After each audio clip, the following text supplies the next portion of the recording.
Olá, queridas irmãs, queridos irmãos, como prometido, vim trazer a vocês a segunda parte do nosso documentário, Qual o Motivo a qual esse grupo dos 12 camaradas, eles resolveram promover a queda deste rapaz na tela. Como vocês sabem, eu preciso tomar cuidado com as palavras ditas aqui na plataforma, mas tenho certeza que vocês entenderam. Se você ainda não acompanhou a primeira parte, dê uma pausa nesse vídeo aqui, eu vou deixar na descrição, primeiro o link da descrição, e aqui nos cards aqui em cima, a primeira parte deste conteúdo, aí você retorna aqui e continua assistindo. Eles se complementam. Só lembrando, a grande maioria dos nossos inscritos ainda não estão inscritos no canal, e provavelmente você é um deles. Aproveite e aperte o botão inscreva-se aí e venha fazer parte dessa grande família Ascensão de Gaia. Aproveite e aperte também o sininho aqui embaixo. Assim você vai ser notificado de todo o conteúdo que nós postamos aqui, quase que diariamente. Agora você faz parte da família Ascensão de Gaia. Seja muito bem-vinda, seja muito bem-vindo. Caso você queira acrescentar alguma opinião a respeito deste vídeo e do vídeo anterior, fique à vontade para utilizar a aba comentários aqui e deixar aqui a sua opinião. Tudo bem? Agora que você já fez a sua inscrição, então deixo vocês com a segunda parte do nosso documentário.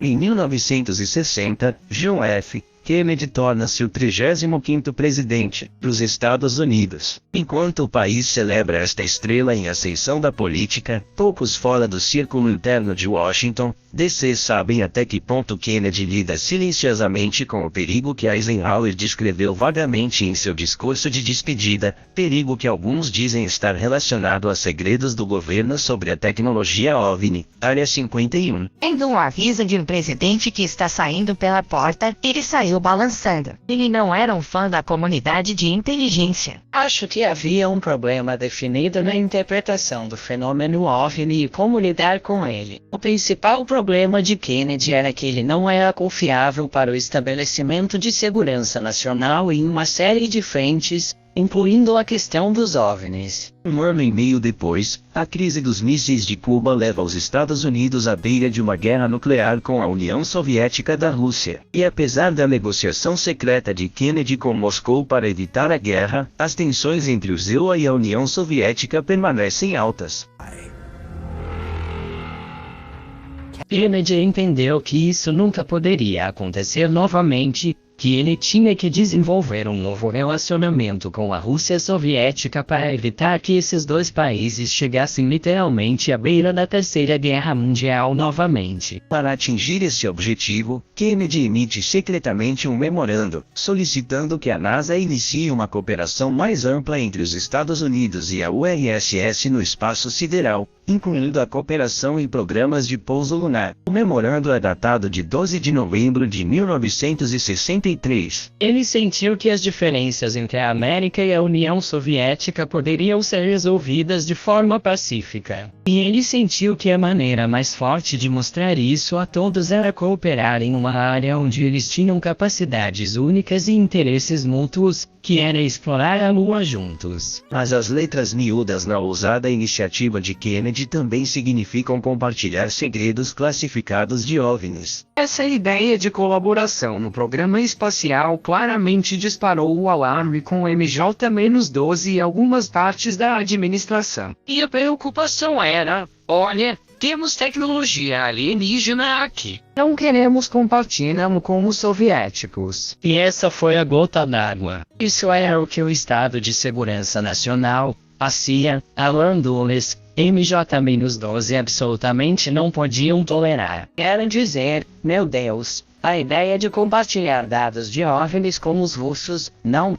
acho que eles concordaram com isso. E para MJ-12, compartilhar segredos de OVNIs era um grande problema. A resposta deles pode ter sido tirada de um incêndio, quando e onde ninguém sabe. Como todos os 12 documentos MJ-, a autenticidade deste memorando queimado é considerada suspeita pelos historiadores convencionais. Mas para os pesquisadores de OVNIs, este documento de 9 páginas é uma nova evidência explosiva nunca antes vista na televisão nacional. A primeira página refere-se diretamente ao presidente. Como você deve saber, Lancer fez algumas perguntas sobre nossas atividades, o que não podemos permitir. Cada presidente recebe uma espécie de apelido por motivos de segurança. E Lancer é absolutamente John F. Kennedy. Este foi um conflito clássico entre o presidente e a comunidade de inteligência. E estava se mostrando fora do controle de qualquer presidente. E talvez a página mais arrepiante do memorando queimado afirma: quando as condições se tornam não propícias ao crescimento em nosso meio ambiente e Washington não pode ser mais influenciado, o clima está sem precipitação, deve estar molhado.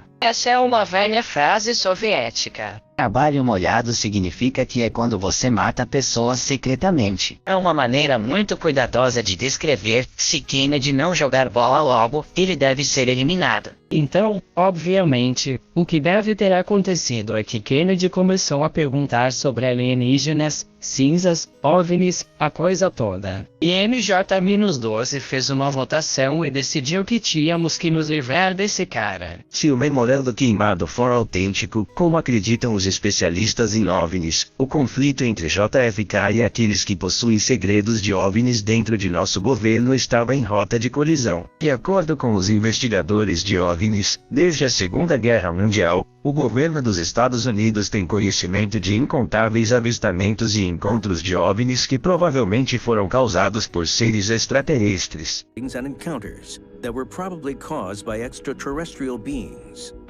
No entanto, todos os presidentes proibiram a divulgação, exceto um, John F. Kennedy. Seu desejo de divulgar segredos relacionados ao fenômeno OVNI pode ter sido uma ameaça para o futuro do ZEUA. O governo do ZEUA, conforme declarado ao fenômeno OVNI, preparou o terreno para um confronto terrível. Kennedy estava adotando políticas que realmente estavam em desacordo com o estabelecimento de segurança nacional. Ele estava metendo o nariz no assunto OVNI, e essa é a gota d'água.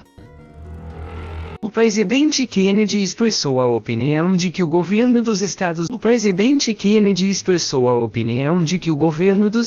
Unidos deveria compartilhar tecnologia. Se não houvesse tecnologia na mistura, isso também estaria na mesa. Algumas pessoas podem ter feito qualquer coisa para evitar. Agora as marcas de queimadura. Embora a autenticidade do memorando queimado seja muito debatida, os pesquisadores de OVNIs dizem que há sinais reveladores que provam que é genuíno. Mas se você observar agora, as marcas de queimadura podem ser fabricadas, certo? Existem maneiras de simular um incêndio. Mas se você observar os padrões das marcas de queimadura nesses documentos, verá que parecem estar em uma série em uma pilha que foi salva de um incêndio. Além disso, foi feita uma análise que mostra que a tinta vermelha nesses documentos era feita de um pigmento que prevalecia nos anos 60. A outra coisa é que o papel era o tipo predominante de papel usado pelo governo do ZEUA nos anos 60. Portanto, o fato de o papel ser feito de um pigmento é que esses documentos são legítimos. E como chefe da contra-espionagem, para aumentar o mistério, afirma-se que o memorando queimado foi enviado a um investigador de OVNIs em 1999 por um agente desconhecido da CIA, que incluía uma nota dizendo que havia trabalhado para James Jesus Ingleton, que em 1963 era o chefe da contra-espionagem da CIA. James Ingleton foi uma das pessoas mais poderosas que seria o autor deste memorando em particular. E como chefe da contra-espionagem, você tem que neutralizar ameaças percebidas vindo de qualquer direção, os soviéticos, é claro, mas também, se necessário, o próprio presidente. Este foi um conflito clássico entre o presidente do ZEUA e o Estado Profundo.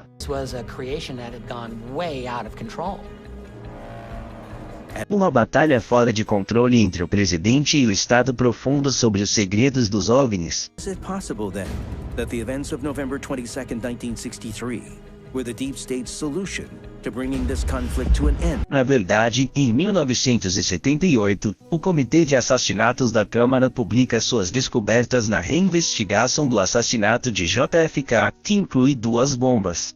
Hoje, muitos acreditam que a CIA esteve envolvida, mesmo que indiretamente, em uma conspiração para matar Kennedy. E 2. O comitê acredita que o presidente John F. Kennedy. Na verdade, em 1978, o Comitê de Assassinatos da Câmara publica suas descobertas na reinvestigação do assassinato de JFK, que inclui 2 bombas. 1. Scientific acoustical evidence establishes a high probability that 2 gunmen fired at the president. E 2. O comitê acredita que o presidente John F. Kennedy provavelmente foi assassinado como resultado de uma conspiração. E se for esse o caso, seria muito doloroso. President Kennedy had a desire to share with the American people some of the most highly classified information that we have about UFOs and extraterrestrials. Por mais louco que pareça, existem teorias de que o governo pode estar envolvido no assassinato de Kennedy. E se for esse o caso, seria muito doloroso. Nada pode atrapalhar. Se esses documentos são autênticos, e acho que são, então as implicações são realmente profundas. É que as pessoas que estão administrando o segredo dos OVNIs e extraterrestres consideram isso tão importante que nunca devem perder o controle sobre essa narrativa e sobre essa informação. Nada pode atrapalhar. Tudo que o ameaça deve ser eliminado. É como se existissem 2 histórias separadas. A história oficial e depois a história secreta.